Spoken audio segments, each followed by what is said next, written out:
Привет! Я вам как-то уже рассказывала, что в детстве моей типа эпоксидкой был клей ПВА. Я в него замешивала все подряд. Бусинки, гипс и особенно часто летом песок.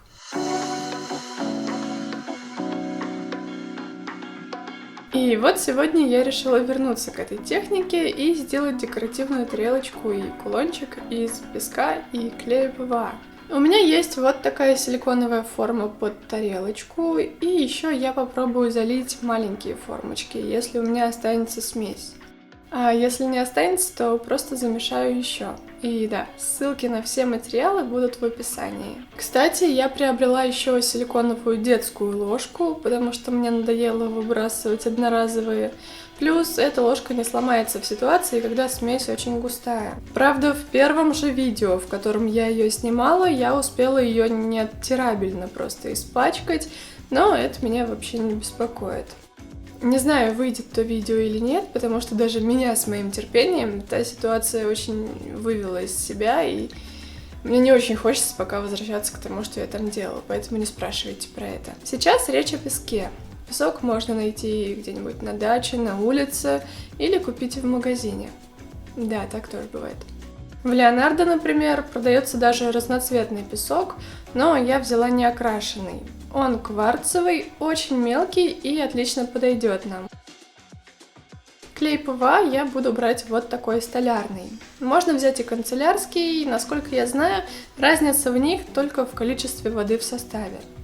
То есть теоретически этот будет сохнуть чуть дольше, а вот этот можно разбавлять водой, и это получается выгоднее. Песок с клеем я смешиваю на глаз. В зависимости от песка, от того, крупный он или мелкий, и используемого клея, пропорции могут чуть отличаться. Поэтому я сейчас просто покажу вам, какая каша должна получиться. В использовании силиконовых стаканчиков удобно еще и то, что его можно вот так поджать и тем самым очистить ложку от массы. Я все-таки добавила немножечко воды, буквально чайную ложечку, а то очень уж густо получалось. И вот видите, масса начинает немного опадать, когда я ее не трогаю. Значит, мы уже близко к нужной консистенции. Еще добавляю чуть клея. И вот смотрите, сейчас мой замес уже заметно начинает растекаться, но при этом он еще не очень жидкий. Вот это нам и нужно. Можно перекладывать смесь в форму. Можно не бояться испачкать руки, потому что после высыхания клей очень легко отходит от кожи. Дальше, чтобы наша смесь равномерно распределилась по форме, стоит не трогать песок, а дать ему самому заполнить все пространство, потому что иначе у вас будет много пузырей. Можно постучать формой по столу, для этого, точнее даже нужно, чтобы еще плюс вышли пузыри из песка, которые образовались при смешивании. Вот такие вот, видите? Пык. Но полностью избежать пузырей сложно, потому что масса очень густая. Поэтому, если у вас прозрачная форма, обязательно посмотрите, нет ли внутри воздуха, и при необходимости простучите эти места палочкой. На маленькие формочки мне не хватило этой смеси, поэтому я быстренько сделала еще одну и залила их, и оставила все это сохнуть. Сохнет это дело долго, точнее все зависит от размера, потому что маленькие формочки у меня высохли буквально за выходные на солнце, а вот тарелочку я оставила даже чуть больше, чем на неделю на солнце. Главное, если вы оставляете так что-то на солнце на улице, следите за тем, чтобы вдруг не пошел дождь, иначе вся предыдущая сушка пойдет на смарку. Нет, у меня такого не было. Дельфины и месяц я достала слишком рано, они не успели до конца просохнуть, поэтому их лицевая поверхность получилась кривенькой, но это можно интересно обыграть. А вот второй месяц я достала на день позже, и он уже получился ровненьким. Теперь тарелочка. За неделю на солнце она хорошо высохла, и посмотрите, какой прекрасной получилась. Глянец формы передался даже тут, и она очень приятная на ощупь. Были некоторые пузыри, но в моем случае они очень даже интересно смотрелись. Только смесь осела и оставила вот такие не очень ровные края, поэтому я немного отшлифовала поверхность. Но она все равно была грубовата для стола, и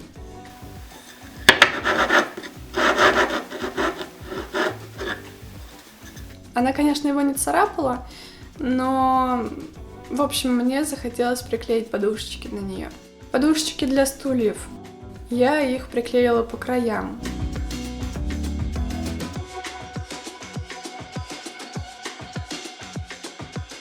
Так намного мягче и лучше. И так как сейчас лето, тут у меня в тарелочке песок, я решила декорировать ее в морском стиле. У меня были вот такие мелкие ракушечки, звездочки и жемчужные полубусины. А для моря я возьму все тот же ПВА и акрил. Выдавливаю клей и добавляю в него капельку краски. А потом наношу это в виде небольшой волны.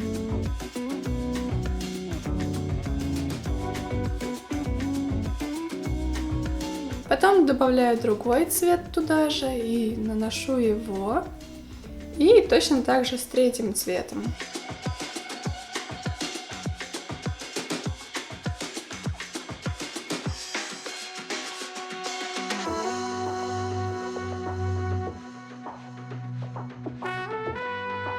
Я использую ПВА, а не просто краску, потому что, во-первых, мне надо приклеить ракушки в этом море. А во-вторых, так будет некое подобие резинарта, и краски можно будет красиво перемешать. А еще они лягут немного объемнее, чем если бы я просто рисовала краской. Правда, ПВА потом осядет.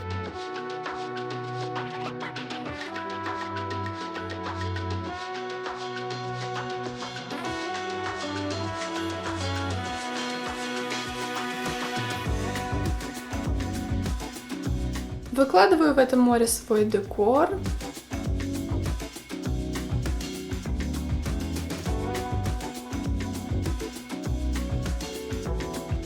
И я еще нашла вот такой камушек, может быть это старый коралл, не знаю. В общем, его я тоже положила. Немного блесточек, словно вода переливается, и можно оставлять сохнуть. Еще я хотела показать вам, как можно обыграть неровный месяц. Когда я только достала его из формы, он напомнил мне полуобработанный камень. То есть бывает делают различные фигурки, полируя их по форме и оставляя друзу кристаллов внутри. Я взяла глянцевый лак и смешала его с сухим перламутровым пигментом. Так получилась перламутровая краска, которой и можно покрыть месяц. Здесь главное не класть очень толстый слой краски, чтобы не сгладить все эти неровности. Затем я взяла акрил и стала вырисовывать линии камня, будто бы это обработанный срез.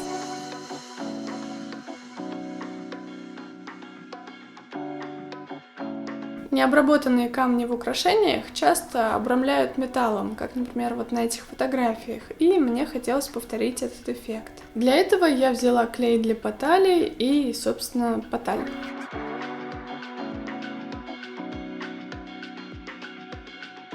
Спустя 15 минут после нанесения клея можно приклеивать золотые листы, прижимать их и отшелушивать лишнее жесткой кистью.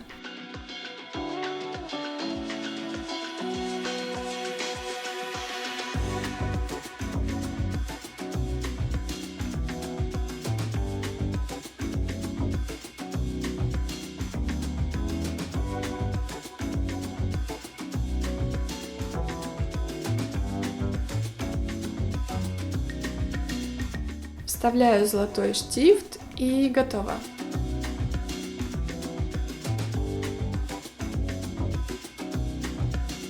Также я оформила и дельфина.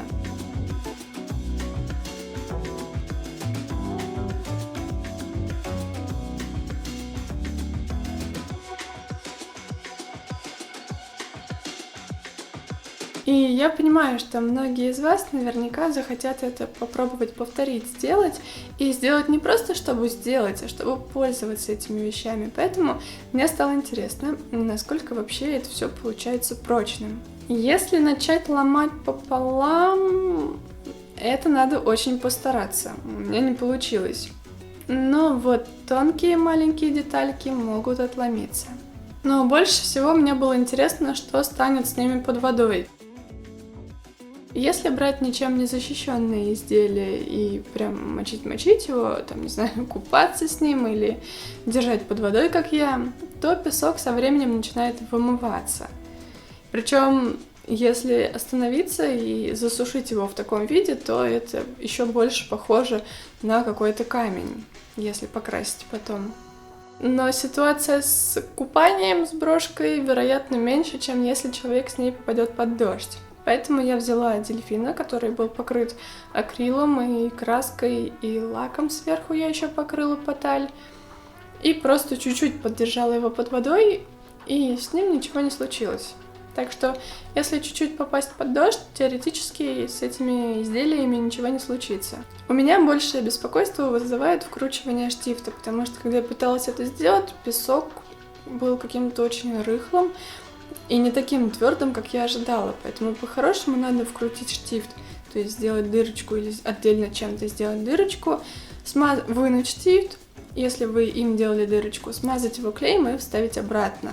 Либо же промазать клеем его сверху так, чтобы он дополнительно хоть как-то фиксировался.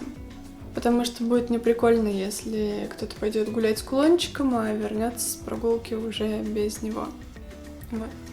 Надеюсь, это видео было для вас интересным и полезным. И я вас вот так вот люблю.